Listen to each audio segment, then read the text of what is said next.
సిద్దిపేట జిల్లా అక్కన్నపేట మండలంలో జరిగిన కాంగ్రెస్ కార్యకర్తల సమావేశంలో మంత్రి కేంద్ర ప్రభుత్వంపై విమర్శలు చేశారు. కాంగ్రెస్ సానుభూతిపరుల ఓట్లు తొలగించే ప్రయత్నాలు జరుగుతున్నాయని ఆరోపించారు.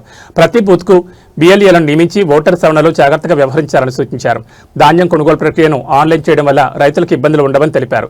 గ్రామాల్లో త్రాగునీటి సమస్యలకు శాశ్వత పరిష్కారం చూపాలని, పాఠశాలలో అడ్మిషన్లు పెంచాలని పిలుపునిచ్చారు. వర్షాకాలంలో వన మహోత్సవం కార్యక్రమంలో భాగంగా మొక్కలు నాటాలని, ప్రభుత్వ సంక్షేమ పథకాలను ప్రజల్లోకి తీసుకెళ్లాలని మంత్రి కోరారు.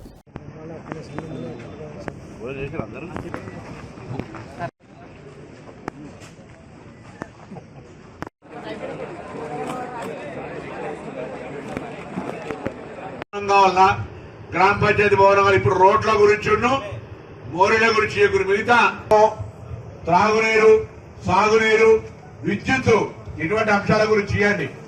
రోడ్లు మన ఈజెస్కి నిన్ననే మండలం ఎన్ని పోసారు?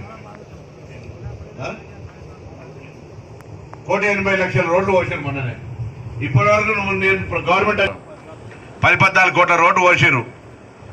హిస్టరీగా సరే అందరికి వచ్చింది. ఎవరికి ఇంకా మార్చి 31 వరకు ఎవరికైనా బిల్లు రానోళ్ళు పోయినసారి పనిచేసే వాళ్ళు ఉంటే చెప్పారు ఎంటడానికి. ఎందుకంటే గవర్నమెంట్ ఆఫ్ ఇండియా కొద్దిగా డిఫరెంట్ స్కీమ్ల ఆ పేమెంట్ కూడా ఎంతసేపు ఆలస్యం అవుతుంది అనుకుంటలేదు, ఈసారి వస్తుంది. ఇక ఇవితో పాటుగా మన అందరం పిసిసి ప్రెసిడెంట్ గారు 119 నియోజకవర్గాలకు 119 మంది పరిశీలకులు వేశారు. మీరు వరంగల్ జిల్లాకు సంబంధించిన సౌజన్య గారు PCC general secretary, Husnabad in charge. నేను సైదాపూర్కి వచ్చింది. కొంతమంది ఇప్పుడు వడ్డన జరుగుతుంది ఎక్కడన్నా పెళ్లిళ్ళ, చాలా మంది వచ్చి ప్లేట్ పట్టుకొని భోజనం చేసిపోతారు. నాలంటి ఒక అలవాటు ఉంది, నేను వడ్డన చేయాలి లేదా డైనింగ్ కాడికి పోయి అక్కడ లోపల పోయి వంటకాలు ఉండాలి. అందరూ కొంత ఎవరి అభిరుచి వాళ్ళది.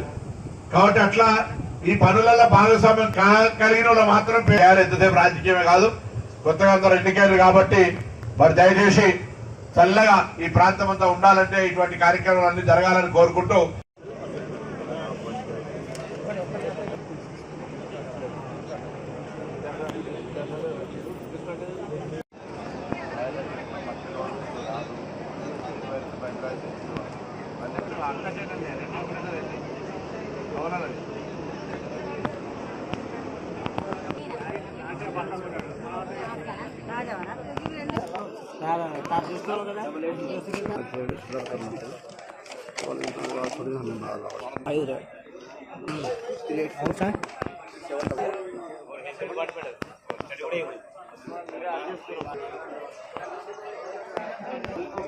దీనికేనండి మీటింగ్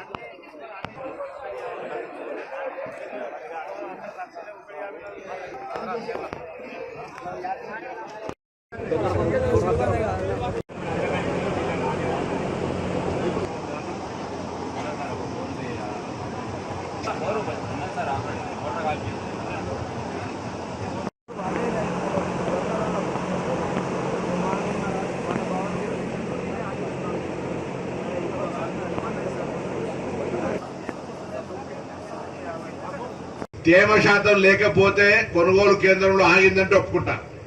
కానీ తేమ శాతము కరెక్ట్ గా ఉండి కూడా వాళ్ళు కొనుగోలు చేస్తలేరంటే దాన్ని పరిష్కారం చేయడానికి నేను ప్రతి గ్రామం నుంచి ఒక 5 సభ్యులతోటి ధాన్యం కొనుగోలు పరిశీలన కమిటీ పేరు మీద 5 చొప్పున కమిటీ వేయండి. ఒక 5 తోటి కమిటీ వేసుకొని ఊర్లే వీలైనంత మందిని ఆ స్కూళ్ళకి తీసుకొచ్చే విధంగా పనిబాట ప్రోగ్రామ్ లో కూడా ఇన్వాల్వ్ కావాలి. ఆ సౌకర్యాలు కలిగించే బాధ్యత నాది, పిల్లల్ని బళ్ళల్లో జాయిన్ చేసే బాధ్యత మీది.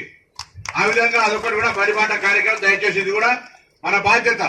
ఓటర్ల మీద అవగాహన కలిగి కొంత చదువుకొని ఓట్లు ఎక్కించి ఓట్ల ఎవరైనా దొంగోట్లు రాసుకుంటే లేదా ఓట్లు తొలగిస్తే ఆ ఫామ్ నెంబర్ల ప్రకారంగా అప్లికేషన్లు పెట్టించి అధికారులతో సమన్వయం చేసుకోగలిగినటువంటి పార్టీ స్ట్రాంగ్ ఉండాలి. కాబట్టి మన ఓటర్ లిస్టుల పేర్లు తొలగించకుండా, దొంగ ఓట్లు ఎక్కకుండా గ్రామాల వారిగా మరి ఓటర్ల పరిశీలన ఎస్ఆర్ పేరు మీద ఏదైతే జరుగుతా ఉందో ఆ ప్రక్రియలో అప్రమత్తంగా ఉండడానికి మరి బూత్ లెవెల్ ఏజెంట్ గా పిఎల్ఏగా ఒక పేరే కావాలి. కానీ ఊర్లో ఒక 4-5 ఉంటే మాట్లాడుకొని ఆ 200 ఓట్లకు ఒక మనిషి ప్రతినిధిగా ఉంటాడనే దాని మీద మనం 5 పేర్లు తీసుకుంటున్నాం.